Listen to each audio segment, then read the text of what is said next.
Seja bem-vindo ao Enterprise Architect Brasil, compartilhando conceitos, práticas e experiências. Nesse vídeo, vamos falar um pouquinho sobre frameworks de Enterprise Architect. Lembrando a todos que é um vídeo de conceitos dentro do grupo de governança e destinado para iniciantes e pessoas que estão no nível intermediário na prática de arquitetura. Nos vídeos anteriores, tratamos sobre o que é Enterprise Architecture e quais são os seus objetivos. Mas como que ele está estruturado? Quais são os seus componentes? Para você ter essa referência, é importante trabalhar com o framework de EA. E um framework nada mais é do que um sistema de regras e ideias que são utilizadas para planejar e decidir alguma coisa. Ou, pegando uma outra definição, no caso num framework de EA, é alguma coisa que te dá uma visão de desenho, de planejamento, implementação e governança sobre o que é uma visão corporativa de tecnologia e negócios. Nesse momento, não é nosso objetivo demonstrar todo o detalhamento desses frameworks, e sim apenas mostrar quais são os existentes atualmente, mesmo porque a quantidade é muito grande e seria inviável fazê-lo numa única apresentação.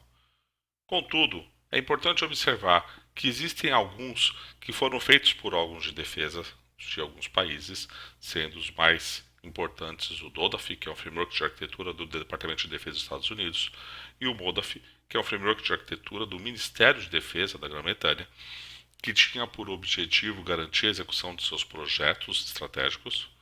Alguns que foram por instituições do governo, e os mais importantes nesse caso é o TEAF e o FEAF, que é do órgão da Tesouraria e do governo federal dos Estados Unidos, e outros que são por instituições que fora do governo. Tá? Algumas menções do ISO e o TOGAF, que é um dos mais conhecidos no mercado.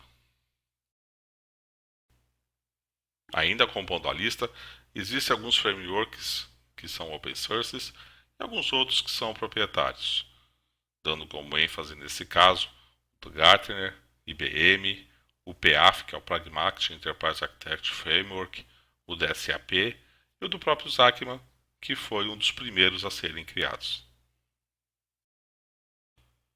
Agora, vamos detalhar um pouquinho só alguns frameworks para vocês poderem entender as suas estruturações. O primeiro é o John Zachman, que foi o primeiro a definir os seus conceitos na época dos anos 80, enquanto ainda trabalhava na IBM, criando uma ontologia. E como ontologia, ele propõe uma dimensão de modelos, onde você pode colocar escopos, negócios, sistemas, tecnologias, ferramentas e operações. Numa outra dimensão, ele trata sobre a audiência, que é quem vai estar utilizando esses modelos, se é um executivo, se é alguém de negócio, arquitetura, engenharia, técnico ou alguma visão corporativa. E no outro, uma classificação, explicando um pouco o que, como, aonde, quem, quando e o porquê. Nesse quadro, é possível verificar como que essas dimensões se relacionam. E a cada ponto de relacionamento existe um artefato, que tem como proposta ser uma representação de como que você vai atingir esse objetivo. É importante reforçar que no framework do Zachman, ele ajuda muito na visão dos componentes que têm que ser criados, nos artefatos que são trabalhados na prática de arquitetura corporativa.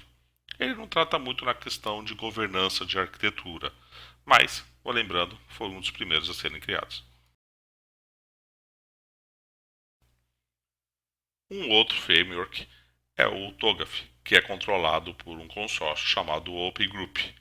Ele é o framework mais conhecido do mercado e é onde você vai ter a maior facilidade de encontrar profissionais. Ele possui diversas estruturas. Então ele tem uma primeira estrutura, que é uma das mais importantes, que é o Architect Development Method, o ADM, o Architect Content Framework, modelos de referência, ADM, Guidelines e técnicas, Enterprise Consórcio e Enterprise Capability Framework. Então, nesse cenário, além de tratar de todas as dinâmicas de como que é o ciclo de desenvolvimento onde aparece a prática de arquitetura, existem também modelos de referência, quais são as práticas que devem ser trabalhadas, quais são os dados que são armazenados numa prática de EA e todos os guias e técnicas para você poder ter sucesso nessa implementação. Detalhando um pouquinho mais o que é o TOGAF ADM, você vai conseguir observar que ele trata não só o contexto de arquitetura, mas como também a parte de entrega, a parte de planejamento de transição e também a questão de governança. Então ele tem um ciclo muito completo que garante que não só o desenho, mas sim a transição para que isso seja implementado e o controle daquilo que está sendo implementado seja realizado. Existem várias técnicas de como que você pode fazer o uso do ADM. E aqui é onde normalmente tem a orientação de boa parte daquilo que é aplicado nas empresas relacionadas com arquitetura corporativa. Lembrando também que esse framework é o mais utilizado e é onde vocês vão ter a maior facilidade de encontrar profissionais com conhecimento. Um outro framework é o FEAF, que é um framework de arquitetura corporativa utilizado por órgãos governamentais dos Estados Unidos. Ele foi criado em 1999 e tem por objetivo garantir uma documentação entre agências governamentais dos Estados Unidos. Então preste atenção na palavra documentação. Ele não tem uma preocupação tanto grande com a prática de arquitetura e sim garantir uma unificação numa visão governamental, ok? Nesse cenário, ele tem uma estrutura de modelos e os modelos verificam a questão de modelos de performance de desempenho, de negócio, de dados, aplicações e infraestrutura. E tudo isso com a parte de segurança que permeia todos esses outros modelos. Esta é a representação do FEAF. Então, apesar do comentário sobre documentação, repare que ele é bem estruturado. Ele tem uma visão de negócio, dados, aplicações e tecnologias. Ele tem os drivers de arquitetura que são importantes serem tratados. Ele tem a questão de governança e tudo para que você consiga atingir um objetivo de arquitetura, que seria a visão do direcionamento estratégico e os princípios. Então, apesar do fator documental, ele está extremamente bem estruturado. O TEAF é um framework de arquitetura corporativa do Tesouro Americano. Ele foi criado no ano 2000 pelo Departamento de Tesouro e ele tem como base o modelo do Zachman. E o foco é modernizar os planos de investimentos, aliando negócios e TI. E a sua estrutura tem uma estrutura funcional, informacional, organizacional e de infraestrutura. Então reparem que mesmo que tenha umas visões diferentes de como se implementam os frameworks, o grande objetivo, que é ter o alinhamento de negócio e TI, é uma das coisas que você vai encontrar em todos os modelos. Um pouquinho mais de detalhe do TEAF, você vai reparar que ele tem uma fase de planejamento estratégico, de engenharia corporativa, planejamento corporativo, execução de projetos, integração corporativa, operações e avaliação. Então ele faz um ciclo completo. Ele não se preocupa simplesmente em ter um processo de documentação ou simplesmente garantir uma visão diferenciada. Ele tem também toda a prática para garantir que a implementação do que foi definido pela arquitetura seja medido.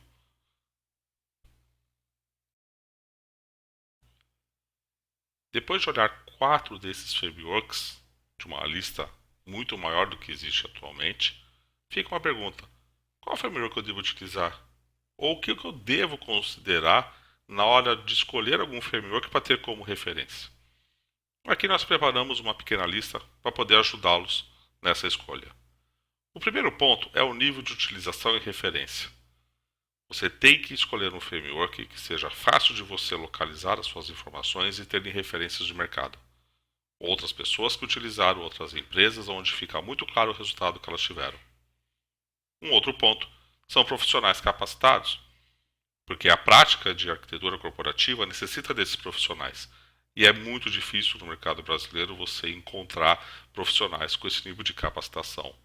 Já foi pior no passado, mas isso não significa que ainda é fácil.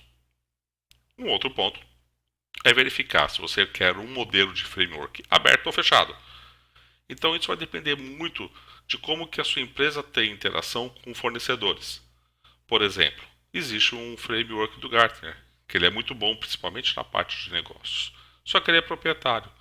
Só se você tiver um acesso específico no Gartner é que você vai conseguir ter acesso à sua estrutura, não diferente de outras empresas.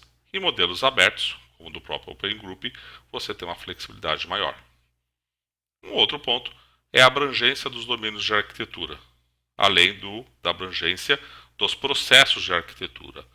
O objetivo de falar desses dois é: se numa visão técnica ele aborda tudo que é importante, que basicamente são as visões dos seus domínios técnicos, e se ele garante que o processo de implementação dessa prática é analisada no final. Porque é importante fechar o ciclo e não simplesmente fazer definições. Você precisa ter a certeza que tudo que foi definido como arquitetura está sendo implementado e está trazendo o retorno adequado. E por último, a estruturação da arquitetura corporativa. É importante que você consiga ter a concepção final de arquitetura corporativa e não de arquitetura de TI.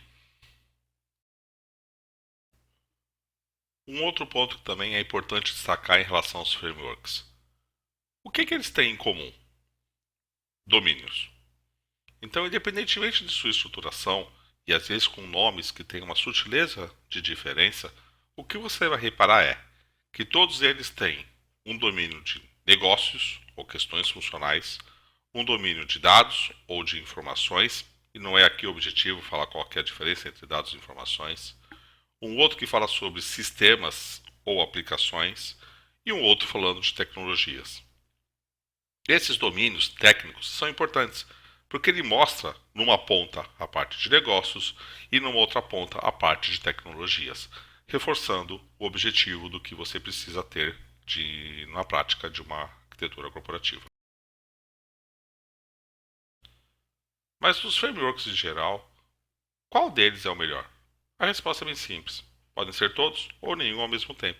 Tudo vai depender dos critérios que você definir daquilo que você deseja como arquitetura corporativa. Contudo, a gente está pegando 3 itens aqui em específicos apenas para compartilhar um pouco experiências que existem no mercado. Se você pegar o framework do Zachman, você vai ver que o ponto positivo dele é a completude de visões. Ele tem visões muito bem definidas. Contudo, a parte negativa é a limitação de processos de governança. Já o TOGAF tem como lado positivo a completude dos processos, porque também tem os processos de governança que não tem no Zachman, além de mercado ser uma questão acessível. E a parte negativa é a utilização como modelo de maturidade. O do Gartner, por sua vez, tem como ponto positivo a orientação de negócios, a objetividade de como ele trabalha a visão de negócios e a interligação com a parte de tecnologia. Contudo, o negativo dele é o fato de ser proprietário e ter uma quantidade de visões menor. Então repare que não tem um que atende 100% tudo. Basta você definir quais são os critérios quando você quer adotar, e esse é o ponto mais importante.